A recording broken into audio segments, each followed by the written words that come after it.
So what is sound? Well, sound is the movement of air particles through space. Do you hear me right now? Why, yes I do. Sound is transmitted by a special type of wave known as a longitudinal wave. You can see that the particles move in the same direction as the sound interference. This is completely different than a transverse wave, where the energy source and the direction of energy travel are 90 degrees to each other. And if you take away the molecules that transmit sound, well, you won't be able to hear sound anymore. Like that. Let's recap what we just learned.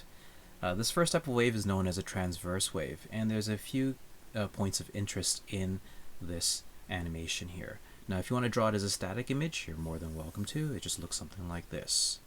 And at its highest point, there's a name for it. It's called the crest. And at its lowest point of the wave movement, it's known as the trough. Directly between the crest and the trough is called the, you guessed it, the rest. Hopefully you learned that back in grade 10 optics. If not, don't worry too much about that. Alright, so that's a transverse wave. A different type of wave is known as a longitudinal wave. Let's start with the first one. Actually, let's go through this little video. Alright, there you go. This is called alternate. That's a transverse wave right there. Alright, but on the other hand, this is a longitudinal wave. And in a longitudinal wave, you can see that the energy motion is the same as the energy disturbance. Now, if you look carefully at any dot in this animation, you'll notice that it really isn't moving to the right. Instead, it's just wiggling a little bit. You know, the same is also true with regards to transverse wave, right? If you take a look at any given dot, it's just wiggling up and down, but the energy is moving across. That's actually something that's true of all types of waves, right? The particles stay in their same location, but the energy propagates across. There's also two names for this type of wave as well. The regions where the particles are all squished together, I can't really pause the video, but where they're all squished together, that's known as a region of compression. And the region where the particles are spread out from each other, that's a region of rarefaction. Alright, so these are the two different types of how energy can be transferred through waves. Periodic, meaning that the pattern repeats itself over and over again. Oh, it's paused. Alright, so rarefaction's right here, compression is right there. There's the region of compression. Okay, now whenever you take a look at these wave-looking diagrams, if you're a foreigner, these two waves look pretty much the same, and you really can't tell the difference between them. But if you read them carefully, they actually have a different interpretation. The graph on the left is known as an amplitude versus time graph. It's what you see whenever you take a look at an audio recording. Alright, and in the audio recording itself, if you measure the time it takes for it to create one cycle, that is known as the period. The picture on the right is kind of similar to what you saw in the battle ropes example. Alright, you're looking at someone who's physically generating a wave. And as they're physically generating a wave, you could drop a ruler and you can measure out the physical distance that it takes between that wave and a repetition of that wave again. And that is physically known as a wavelength. So the distance it is between a successive wave. What I've drawn here is one single wavelength. However, I would not recommend trying to measure it like so. And that's because often when people try to measure wavelengths, especially from the rest position, they accidentally measure half of it. This is only half a wavelength. You need to measure the full entire wavelength from end to end. So the recommended way of measuring full wavelength is to instead measure it from either crest to crest, and that'll give you a reliable measurement of its wavelength, or you measure it from its trough to its next successive trough. And the symbol over here, I know it looks rather funny, it's lambda, and it's the notation we use to describe wavelengths. So in summary, with everything that we've covered so far, how high the wave is from its rest is called the amplitude.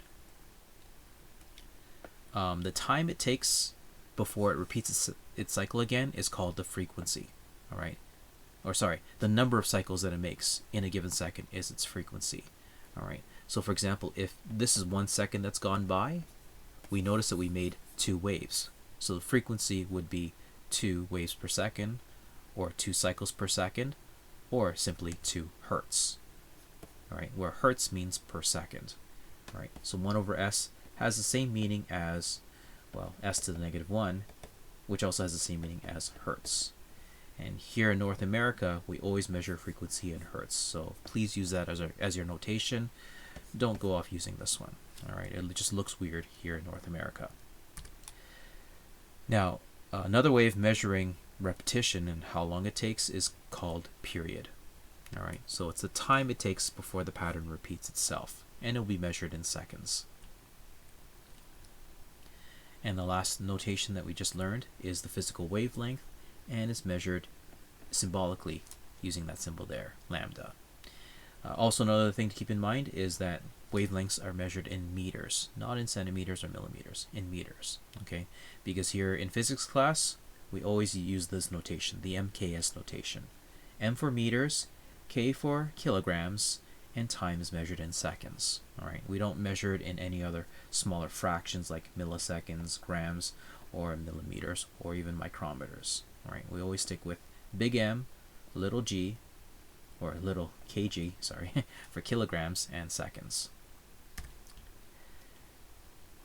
Okay, so let's go through some exercises with regards to frequency period, but I guess we'll go through the math formulas first. All right, with regards to frequency can be calculated out by the number of events that happen over the duration of time. And period will be calculated out by the time it takes divided by the total number of repetitions. That way you can figure out the time it takes over one repetition. Okay, so pause the video right now, and in that many seconds, we'll continue on. Okay, let's keep on going with this. Let's work this out together. So we got to figure out the period of this first event here. All right, period is how long it takes before the pattern repeats itself, and it can be calculated out by dividing the total time, which again we want to measure it in seconds, so 1 minute is equal to 60 seconds, divided by the number of events, which is 33.3.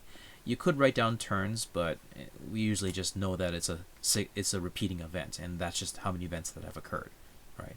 So 33.3 events. So you divide 60 seconds divided by 33.3, and you get less than 2 minutes. You get 1.8 seconds, right? Because seconds divided by nothing gives you seconds, right? In fact, it's really just 33.3 times the unit of 1. All right, how about the next one? 68 sit-ups in 57 seconds. So 57 seconds should be in the numerator, and number of events is 68. All right, and seconds divided by 1 gives you just seconds. And 57 68ths is less than 1 second. And if you're wondering how many digits you'll be showing in your final answer, well, take a look at what's happening here. You're dividing a 2 significant figure number by 2 sig fig. And if you remember in your exercises, in multiplying and dividing, your final answer should show the same certainty as the least certain measurement. So 2 sig fig divided by 2 sig fig, the lowest number is 2 sig fig, so your final answer is also written as 2 sig fig. Alright, let's try it from a different perspective, which is frequency. And as you can see, frequency and period are inversely correlated with each other. So in other words, as the frequency increases, the period drops, and as the frequency decreases, the period will increase. Alright, so you could technically start off using this formula up here, and then subbing into here, but that's just a waste of time. Instead, because we're trying to find out, or since we're trying to find out frequency, we should just write it out using this setup here. So frequency is equal to number of events divided by time. So 120 events divided by 2.0 seconds will give you 60 per second. But instead, we'll write it out as 60 hertz. As for the next one, remember that we need to measure time in seconds. So we need to do some unit conversion. So 1.2 hours, we're going to multiply by a fraction, which will convert it into seconds. So we need to make sure that 1 hour is in the denominator so that the hours in the numerator can divide out with the hours in the denominator. And we know the conversion ratio between hours and seconds is that in 1 hour, there are 3,600 seconds. How did I know that off the top of my head? Well, 60 minutes times 60 seconds will give you 3,600. All right. So if you weren't aware of that conversion ratio, then just do it the longer way. All right. So now you can just take out your trusty calculator, and I guess I did the math for you already. 3,600 times 1.2 will give you 4,320. Hours upstairs divides out with hours downstairs, and we're left with seconds at the end. So our frequency would be equal to number of events, which is 40 pulses, divided by 4,320 seconds, and that'll give us a very small number, where 2 sig fig, final answer, also 2 sig fig. As for sound, well, right now we're at this conversational frequency. This is known as the audible sound range, right? But it'll get to a point where I am speaking at such a low frequency, which I can't do vocally myself, but I could represent that with my hands, right? After all, the reason why you can hear me is because of the air compressions and rarefactions coming out of my mouth, entering into the microphone, right? So right now I am moving air. Can you hear it? All right. Now, unfortunately, the airways are moving so slowly that our ears can't pick it up. All right, we can't hear that rate of repetition. All right, and that range that we can't hear it anymore, that's known as the infrasonic range. So in general, it's frequencies below 20 hertz. As for frequencies that we can't hear that are way too high pitched up, that dogs and bats and dolphins can start to hear, that's known as, that's right, ultrasonic frequencies. So frequencies above 20 kilohertz. What I would like to share with you next is something known as the universal wave equation, which looks like this: V equals F lambda. So how do we arrive to this formula here? Well, we'll start off with somebody trying to generate waves, like this dude over here, playing lovely battle whips. All right, so he's letting the whip go up and down, up and down. All right, now as it travels across, it will travel a certain distance, and that distance also corresponds to its wavelength. It also takes a certain amount of time to get to its end destination. But because that time will be the same exact one after the fact, after every single repetition, we don't use delta t anymore. Instead, we use capital T. So delta t is reserved for just one event, one shot event, like you start and stop a person moving from point A to B. But if that pattern repeats itself over and over and over again, we describe it as a period. Okay. Next, we're going to use the most basic of kinematic equations, which you may have seen in the past, which is distance is equal to speed times time, right? And we're going to start doing some replacements. We're going to replace delta d with lambda, and we're going to replace delta t with capital T. Also, with regards to the universal wave equation, you'll see that it's v equals f lambda, and t doesn't even show up there. So we're going to use another formula that we just learned in the previous slide, which is the conversion between period and frequency, where frequency is equal to 1 over period, or period is equal to 1 over frequency. Then we can just start dropping things in. So in other words, this could be replaced by this can be replaced up there, and delta d will be replaced with lambda, and we get to a formula that looks like that. Then to move frequency into the numerator, we multiply both sides by f. And lastly, the variable we're always looking for should be on the left-hand side, so we'll just do a quick swap-rooney, and there is our universal wave equation. Let's then apply an example with that. A tuning fork's tines vibrate, so a tuning fork looks like this. All right, when you strike it, the forks just vibrate back and forth like that. And they vibrate at 375 times in 3 seconds, in 3 seconds. Calculate the speed of the sound wave leaving the tuning fork if the wavelength of one cycle is 275 centimeters. Now in real life, we won't be able to measure that 2.75 meters. Not that it's impossible. We do have technologies that can see the movement of air now, all right, but generally we can't see it with a naked eye. So that is a number that you'll be calculating. But for the purpose of this exercise, I want to tell you that that is the physical length, all right? So between a successive compression from a tuning fork to the next compression, so here's the compression to the next compression, that is a physical distance of 2.75 meters. Remember, we need to use this as our memory aid. MKS. Always measure distances in meters. All right. Another thing that you should remember is something known as grasp. Maybe you learned it as grass. And some of you guys might have learned it as guess. Doesn't matter which version you go with, the first thing you got to do is tell me what you know so far. All right, so the number of events is 375. The time that it took for those events was 3 seconds, and the resulting wavelength of your actions was 2.75 meters. Next is your require. What are you looking for? Well, the first thing we probably want to figure out is the corresponding frequency of the setup. So just write down F followed by a question mark, and I'm good with that as your require. Lastly, we were trying to find out the wavelength, or is it the speed? We're trying to figure out the speed, so we'll do V and a question mark. Good. Next is R for require, or U for your, oh wait, we did that. R for require, U for your unknown. Next is A for your analysis, or E for your equation. So we're going to go off and show the equation we're going to use to solve for our corresponding frequency. All right, so frequency is equal to the number of events divided by 3 seconds. So 375 divided by 3 will give you 125 per second, or 125 hertz. We're also trying to solve for V as well.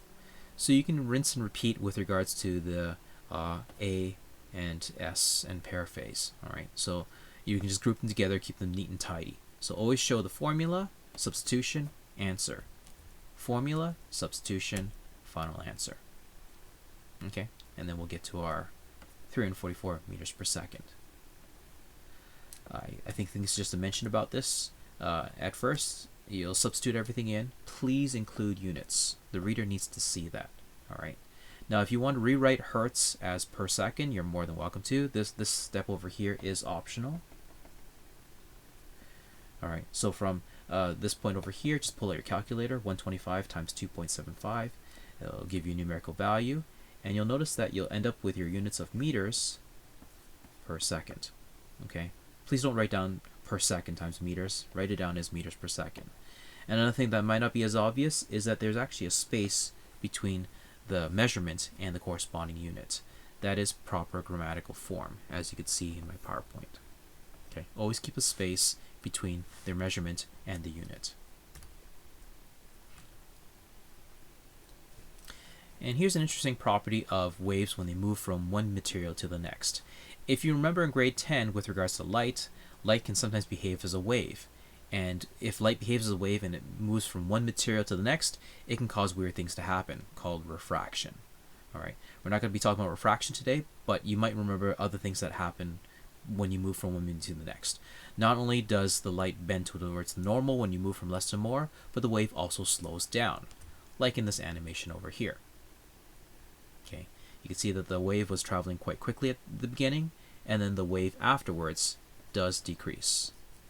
But other things happen as well. You'll notice that the height of that transmitted wave is a lot lower, so the amplitude decreases. And lastly, if you take a look at the wavelength now, let me just draw it out. The original wavelength was probably this length over here. That looks about right. But after it goes through to the new material or the new medium, you'll see the wavelength has shrunk. So the wavelength decreases. And there's the summary on the right-hand side. The transmitted signal is still upright, that's true. The amplitude has dropped, the speed has decreased, and the wavelength has decreased. There's also another interesting thing as well. You'll see that the wave flips upside down in that partial reflection. So the reflected signal will be inverted. That's different than if you go the opposite way. So when you go from a more dense medium to a less dense medium, you'll see that the speed of the wave increases a lot faster, all right, as it's a less dense medium. You'll also notice that the amplitude increases. And lastly, if you look at the wavelength before and the wavelength afterwards, it stretches out. So the wavelength increases. That is a genuine property of what happens when waves move from one medium to the next. All right, when they transition, these weird things happen. Another thing just to mention about with regards to more to less is that the reflection goes back in the same exact orientation. Alright, so the reflected signal is still upright if the transmitted signal is upright. There is no inversion. Well, another thing to mention about is that if you have the physical copy of the textbook, on page 4022, it is written incorrectly. Alright, it drew everything down as this. Now, mind you, the thicker rope does not necessarily have to be the slower medium. It could technically be the faster medium. But if you look at the animation before, if you go from a faster medium to a slower medium, well, the reflected wave should invert. And as you can see, it does not invert here. Alright, it should look more like this. So it was a typo in the physical copy. The digital edition has corrected it. And if you still don't believe me, here are other sources which also emphasize the same outcome as well. This is a really neat video. If you guys ever have a chance, please watch the entire video. Alright, I can't show you it because I don't want to get a YouTube strike on it. But it does show you what happens when you transition between a more dense medium to a less dense medium, or from a less dense medium to a more dense medium. Alright, and here's our final exercise for the day. Now, when you go from a slower medium to a faster medium, the wavelength will stretch out, if you remember in the animation. Alright, from a less dense medium, from a more dense medium to a less dense medium, the wave will stretch out and it will speed up. Okay, so in this case over here, we're going from air into steel.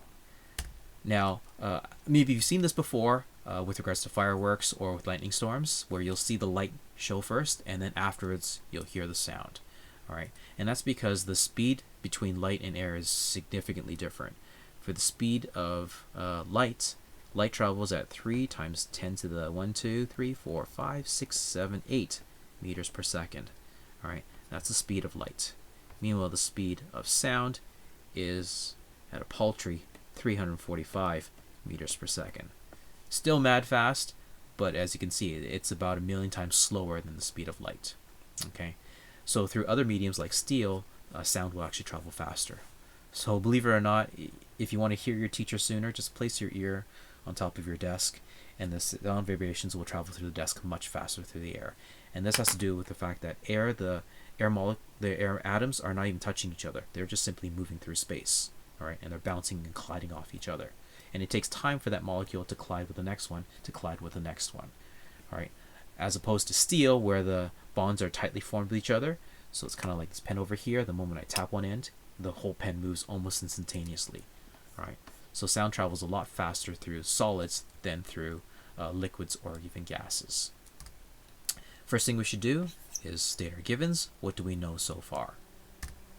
Awesome. Well, the next thing is, well, what formula are we going to use? Well, in this case over here, we need to invent a new formula. And don't worry, it's not that hard. Whenever you need to compare a before and after, because we're looking at the new wavelength compared to the old wavelength, all you have to do is take the formula that you've learned in the past and divide it by itself. So we just learned the formula of V is equal to F lambda. And what we're going to do is we're just going to divide it. All right. So Vs over Va is equal to Fs over lambda A. You might notice that I didn't bother writing down the subscripts of S and A for frequency, and that's because the frequency won't change. If I make one tap at the beginning before it changes the new medium, you're going to get one tap at the end. If I make 2 ripples at the beginning, I'm going to get 2 ripples at the end. If I make 5 ripples at the beginning, I'm going to get 5 ripples at the end. Alright, so the frequency will not change. It's just the speed that it takes for the sound to transfer will change, but that's it. Alright, so that's why I left F alone.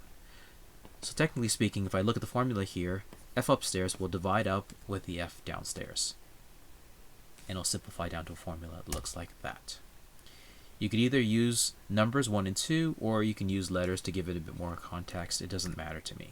Alright, just show me what you know so far, what you're looking for, the formula you're going to use to solve the problem, and yeah, if you want to rearrange, you're more than welcome to. And what we're going to do is we're going to multiply both sides by V1 to get it to the numerator. Alright, the V's on the left hand side divide each other out, and then our formula will look like this. We then substitute everything in, and please include units in your substitution. I do mark that. Alright, I do evaluate that.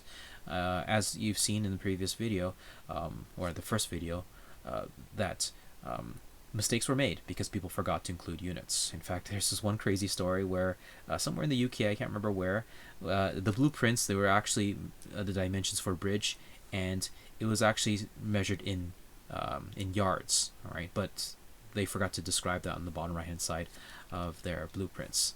So when the construction engineers started building it, they thought, well, it can't be feet because that's way too small of a bridge, so it's probably meters. So unfortunately, they built the bridge about 10% bigger than what it should be. And that's okay because, you know what, at least it made it to the far end. All right. Can you imagine what would happen if it was actually blueprinted in meters and they thought it was measured in yards and they made it smaller, or they thought it was measured in feet and it was only, 1/3 of the original size? Well, then it will never make it to the other end. And that's why it's so important they include units. Another interesting thing is that units always work out. So if you have meters per second upstairs, it will divide out with meters per second downstairs, and so your final measurement will still be in meters. So you pull out your handy dandy calculator, you crunch all those numbers in, and as predicted, it should be a longer wavelength at the end. Make sure you get through tonight's homework, and I'll catch you in the next episode.